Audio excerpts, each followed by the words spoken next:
Hi, and welcome to another edition of Race Reviews with Billy and Sam. This is Maine 70.3. Just happened this past weekend. Ironman race. Sorry, this is a Ironman branded race. So let's dig right into it, I guess. All right, so we checked in. Actually, we can't really comment on check-in because we didn't check in with everybody else.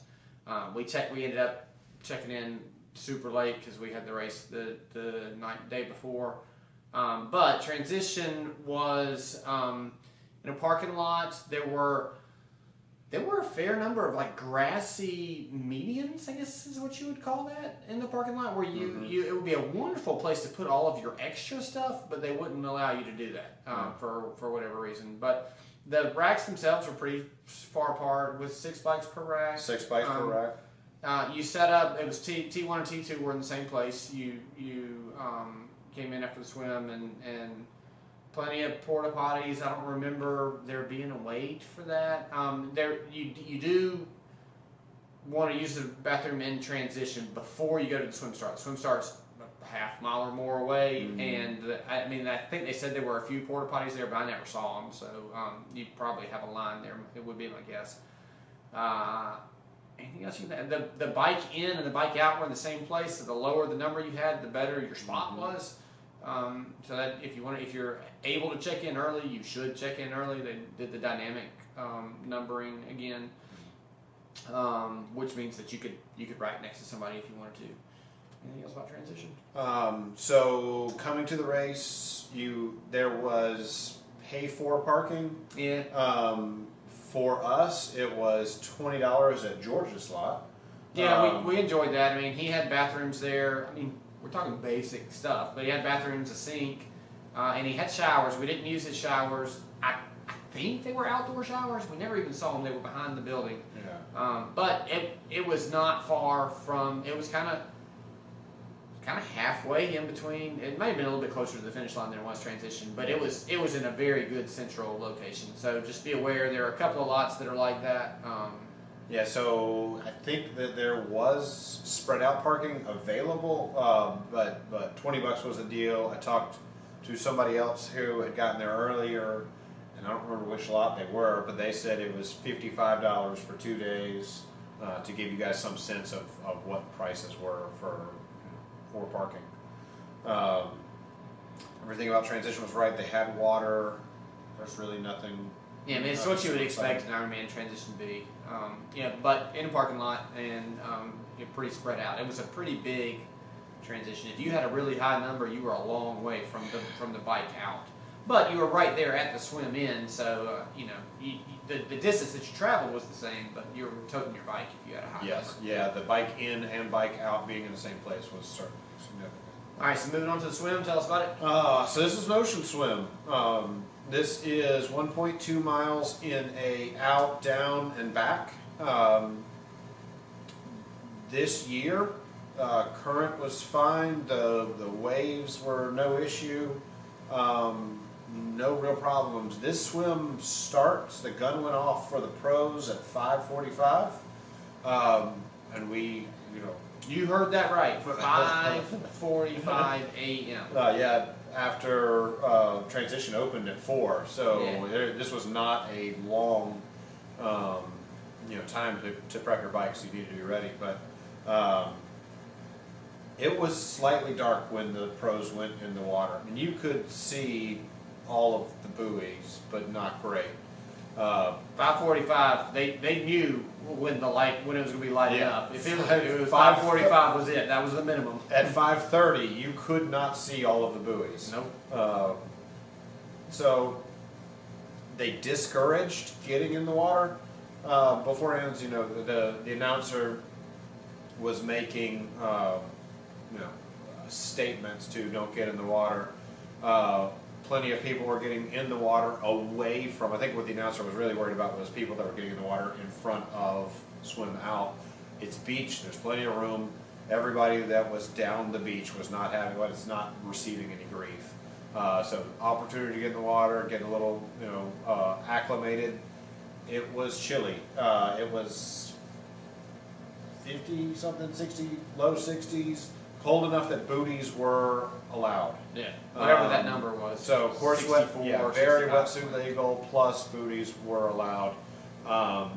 We had sleeveless wetsuits, and obviously not booties.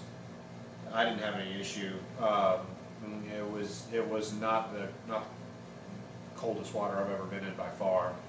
So I was very comfortable sleeveless. So that would be a hang up.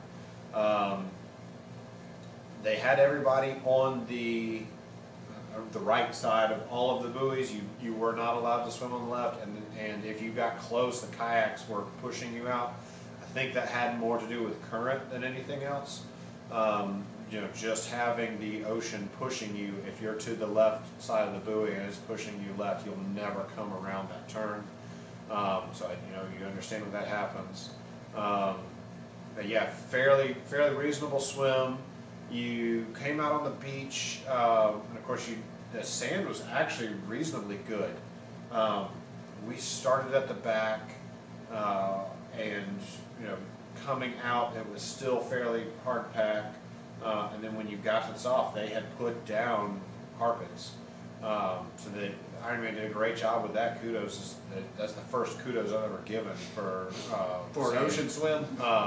So yeah, I mean, the last name of the race director is very, very similar to the race director in Panama City. So maybe they watched our other video. I doubt it. But like he said, the transition from that side of it is at least a quarter mile away. There was a longer run. I didn't have any problems. I had bare feet. Did not have any problems. And they did a good job of having a shower, getting close to transition to get salt off. And the way that it worked for me was the shower had run so long that it created a huge puddle in front of it. So it ran through that, got all the sand off. It worked out great. Came into transition and hopped on the bike. So. Yeah, a couple things I'll add about the swim. I highly recommend that you get in the water beforehand because it is chilly. And what happened with me, with the people who didn't, I think that's what happened when they didn't get in the water beforehand. They were trying to catch their breath, and so they were all breaststroking right there in the first 200 yards. And it really kind of was a pile up. You had to kind of weave through them. So go ahead and get in the water, get used to it. It was actually a pretty fast swim. We were dead in the right spot. Yeah. We were because we got in the 40 to 43 minute group, and we were in the back of it, and I finished that swim in 43 minutes. We were dead in the right group, which is rare for us, and everybody else was not in the right group because they were a lot slower than that. So just be aware of that. I'm not The previous year, they said the waves were 4 feet high and that it was really hard to see the buoys and it was a really difficult swim. So this is totally weather dependent, but this time it was a pretty fast swim. The way the current was and the way the tide was, it just made for a pretty fast swim. And it did take me 3 to 4 minutes to run. Now I was not sprinting or anything from the swim. This race, it was the second race of the weekend. I was just happy to be there, and so I was just kind of taking it easy. But it took me 3 to 4 minutes from the exit of the swim to get into transition. So it's a good little ways down that way. Like Sam said, it didn't hurt my feet or anything, so I don't think you have to worry about that. But something to be aware of. Sorry, we forgot to give it a score. You got a score for the swim? Man, for an ocean swim, this is probably about my favorite ocean swim. And I don't know, I can't think of another ocean swim that I like better than this one. I mean, I guess the one in France where when the tide was coming in, you could ride the tide all the way down that channel and you got the sight on both sides. But not a pure ocean swim. Yeah, I mean, it was all salt water. But anyway, trying to think of what I would take off for. We were in the water at 6:09. So pros went at 5:45. The amateurs started 5 minutes after that. It wasn't very much longer, but that's how, like I said, we were towards the back, and we were in the water at 6:09, so they were ready for everybody to be in there. I didn't appreciate the other athletes that overestimated their time, but I mean, that's nothing that Ironman could have done. Yeah, Ironman told you. I'll give it a solid 6. And a solid 6, but it's the best. I mean, you got to take away a little bit because it's forever. The start's forever away from transition, and then when you come back, it really is a quarter of a mile or more to get back to transition. So solid 6, but probably hands down the best ocean swim I've had. Yeah, I'm gonna give it a 6.5. There's nothing I can change. Yeah, I mean, you appreciate the mats at the end. I mean, they can't change transition. It's a cute little beach town. Yeah. So, I mean, it's not like they have many options. Yeah, so you've got to kind of work with the deal of the hand you've got. But. All right, moving on to the bike. All right, so you get the bike. Yeah, the bike, I guess, is sneaky fast. I mean, there were a lot of low times on the bike, including ours. I mean, what do we average, 19 or something? Yeah, close to 19. And there was a fair amount of gain. I don't remember what the number was, 2,000 feet, 2,300 feet? Yeah, 2,300 feet was what my thing said. Ironman says it's 2,000, 1,900, 2,000. So I mean, it's not like it's flat. No. But for us to average 19 or more on the second day, I mean, the deal was the temperature was great for us. I mean, if you're looking for a low temperature summer race, I mean, this was the deal. High was 71, and I'm pretty sure it's that way like every time they do this race. So the bike, you immediately leave the beach town.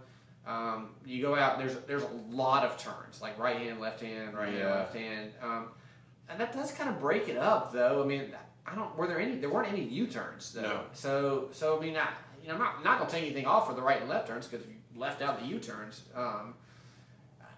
Plenty of aid stations. I mean, it was what you would expect from an Ironman bike. I mean, is there anything you can add on that?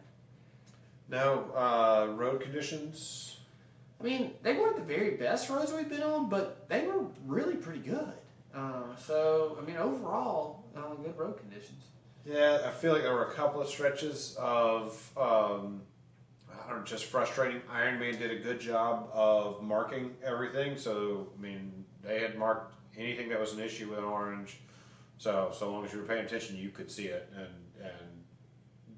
deal with it. But yeah, really, once again, we're close to the coast, so I'm not sure how the snow, we should have asked how snow works with ocean. Is it in the snow line or not? Yeah, so if this is plowed, if it's plowed, it's great. If it's not, nah.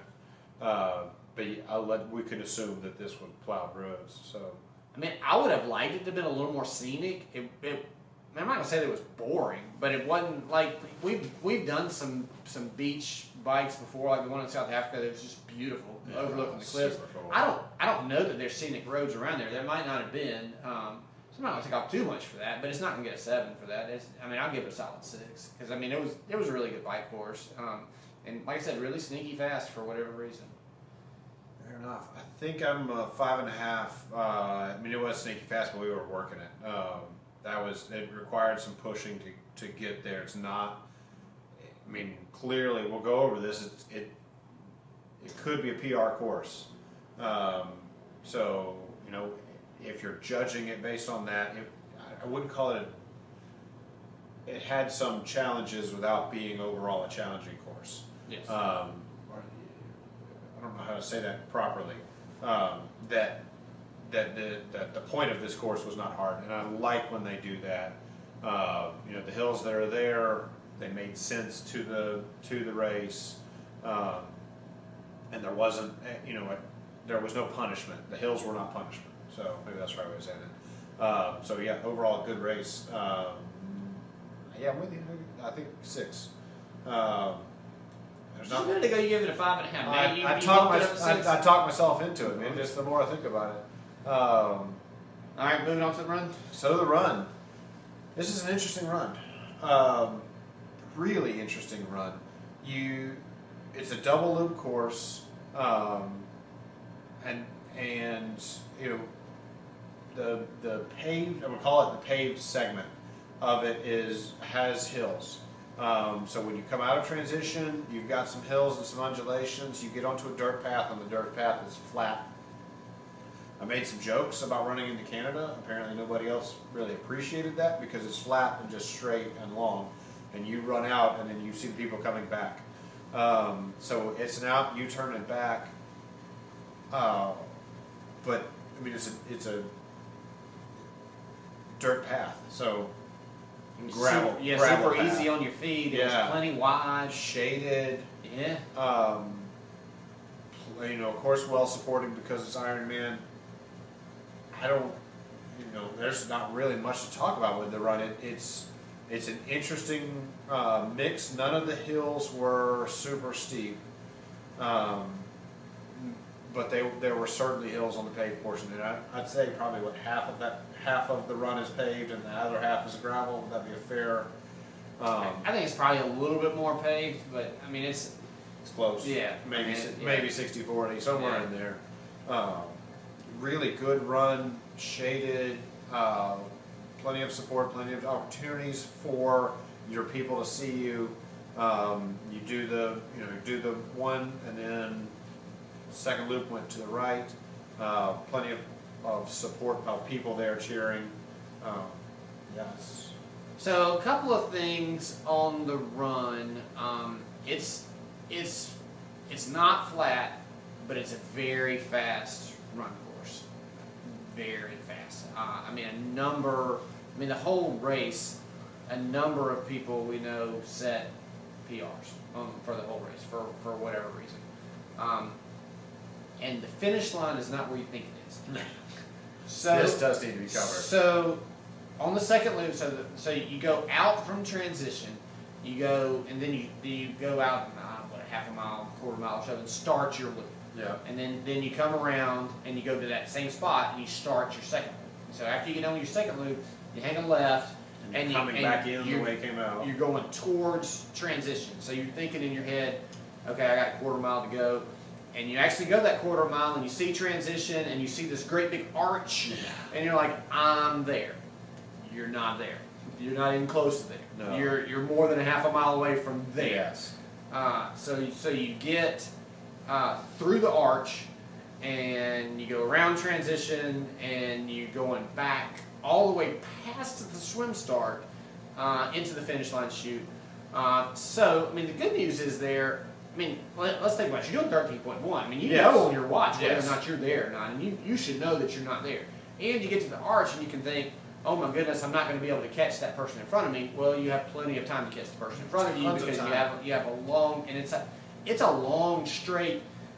Once you get past transition, I mean, it's straight, and then it hangs a little bit of a left, and then goes straight again all the way to the finish line chute. So you can see exactly who's in front of you, and if you choose that you want to pass them, you have plenty of opportunity to walk them down and see them in that chute to be able to pass them together. So that's. But let's be clear, you're not at the finish when you see that arch, and it would be very disappointing to you if you think that you are. So I had a runner warn me about it, and so I knew going into it what it was. But I passed 5 or 6 people in that last quarter mile that had obviously gassed themselves early. So when you're looking to turn it on, just hold off a little bit longer. Don't hit the nitrous button too soon, man. Yeah, that's it, exactly. That is definitely it. So like I said, it's a fast. The entire race is a fast course, and the reason I know this is because I set a PR myself in this race, being the second race of the weekend, being the 7th race of August, and my first transition was close to 10 minutes. Dude, I came out of the swim, I kind of jogged on up, went through the showers, I went and took a break in the porta potty, I went over to my bike, and I got my stuff on. I never in my wildest dreams did I think that this would be the PR course. I mean, we didn't even do research. I mean, we knew what the elevation change was or whatever, and it was just kind of like whatever. But I got on the first loop, and I found a guy that was running fast and was talking to him, and he wanted to set a PR going in, and so we figured. So after you wind through that long chute, really is what it is, kind of a straightaway where you caught all the people if you wanted to catch them, and you get into the finish line chute. Spectators all around. You pass the swim start area. It's kind of in the downtown area. There's like Old Orchard Beach has like an amusement park, some little small amusement park, and so you go past that. The finish line's a standard Ironman finish line. There were spectators on each side that could cheer you on. And then as soon as you got out of the finish line, they took off your time and chip, gave you a hat and medal, and then the athlete village was right there. You didn't have to walk anywhere. The food was right there. The shop, the where you buy your stuff, Ironman stuff or whatever, was right there. Yeah, Ironman store. The Normatec booth was there, and we're giving out massages or the leg squeezing stuff. So all that was right there at the finish line. Neat finish line. The medal that we got. Wait a minute, have we hadn't rated the run? We probably need to rate the run. Yeah. Yeah. So give me a rating on the run. I have a hard time not giving it a 7. It's the fastest run I've ever done in a 70.3. It was not flat. It was not boring. Well stocked. I mean, I'm going to say the reason that it was the fastest I've ever done is because of the temperature. But I don't know. I mean, I don't have anything to complain about. And since I did do the fastest I've ever done, I got to give it a 7. What do you think? You got that the gravel road is a out and back, so you have both sides of it, but it's out and back. I'm gonna take a little bit off for that. That's really the only thing I can knock it for. I mean, the U-turns on a run don't really bother me as much as they do on a bike, and I've gotten more used to them on the bike. But for the run, you can see where your competition is. You can, and it was it was a mile or so out and back. So I mean, you had a good if your competition was within a mile and a half or so of you, you knew where they were. Or if they were ahead of you, you knew how far you had to go to get ahead. So that was, I don't know. I mean, I understand. I mean, I think we'd all rather just have circles or beautiful countryside to go run through or whatever. And the kind of surprise on the finish line shit. Yeah, take off the hair for that. I don't blame you for taking off for that. I guess my only thing with that is you knew on your watch that the run wasn't over. Yeah, if you were paying attention. Don't get excited. Yeah. So yeah, I'm gonna give it a 6, man. It's a great run. Yeah. Maybe a 6.5. It was, given that there are hills, that's the highest score I've ever given to anything with any hills in it. So, could they have? Would you suggest they take the arch away? That could help. Maybe a sign. You're not there yet. Yeah, please. Hey man, it's another mile to finish. Whatever. Yeah, that would help some of that. I got you. Yeah, the arch is kind of misleading, I guess. I mean, it doesn't say Ironman finish. It's like the Martin gels or whatever. But I mean, you see the arch. I can kind of get that. Yeah. I'm still giving it a 7, but it's fair. Yeah. No, man, I no complaint. All right. So with the finish line, we got a medal, and it's a really cool medal. It's good weight. It has a lobster on it, and the lobster spins. So it's that's our spinning first mobile interactive medal that we've got of the year. So that was pretty cool. Yeah, kudos, Ironman. And we talked to the race director after the race, got her picture with her and everything, and she said that she designed the medal. So good job. Yeah, she was proud of it. So we got the hat. And it had the Maine on it. You like that? Finisher. And the backpack that we got. So we got a T-shirt. So when you check in, you get the T-shirt. So this is the T-shirt. It's the standard Ironman 70.3 that they've been using this year with the big IM and that stuff in the middle. Nothing on the back. But, technical T-shirt. Got the hat, and then you got the backpack, and the backpack was a unique color that we hadn't gotten this year, right? It's like blue and red. Blue and red, which are the colors of the race. Yeah. So. And it had the Maine on there, so I mean, no complaints. Digging the swag. All right. So overall on the race? Town. We're gonna rate the town, and we're tough. We flew into Boston. It was an hour and a half or so, hour 45.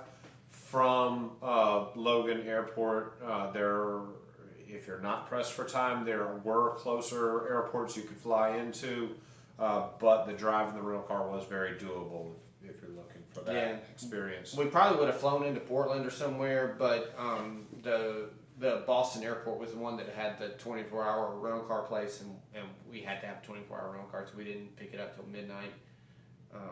So I ended up getting into Old Orchard Beach at round 2. And then we left Old Orchard Beach around 3 or 4. Yeah, so we were there for 14 hours. So we are the wrong ones to comment. But the town itself is really cool. The little amusement park area is kind of in a central beachy like pier area, and there's like bars and restaurants and stuff on each side. So like parents can take their kids and let the kids go ride the rides while they hang out at a restaurant or a bar. I mean, it's a cool little beach town. There were no big hotels. No. And it was just all little beach, 2-story at the most beach hotels. No, so we're of course accustomed to southern beach towns with condos and high rises. Yeah, it was really cute. This is something else. So I really recommend it. Had no negative interactions with the locals as far as nobody cars. trying to run you off the road. Yeah. So I gotta give it a 7 based on our limited experience. Yeah, with it. out of the 14 hours that we were there, it was 14 good ones. So that was nice. So yeah, you got an overall rank on the overall rank.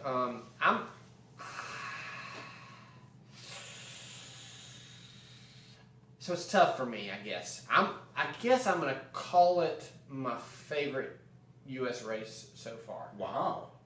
So 6.5. And I think probably a lot of that is the temperature. Yeah. When we've been racing in super hot weather for the last few weeks, and you get a cool weather race like this, and it just changes your whole attitude. So, there are other races that have better views, other races that have probably a little bit faster course, I suppose. But yeah, 6.5, and I think I'm gonna stick with it's my favorite race so far. Interesting. Favorite U.S. race so far. Fair enough. I'm gonna give it the same 6.5. Yeah. I'd easily put it in my top 5 of U.S. races. Not my favorite of the year, but that's not a knock on this race. It was fantastic. Highly recommended. I'd absolutely do this race again in a heartbeat. Worth traveling to. So and bring your kids. Absolutely, this was a very family friendly one. There was plenty of stuff to do, lots of movement, and of course, I guess you're going to get up early. So stay tuned for our race stories. As you've heard, we're doing this was a double weekend, so we've got all kinds of fun stories. Yeah, man.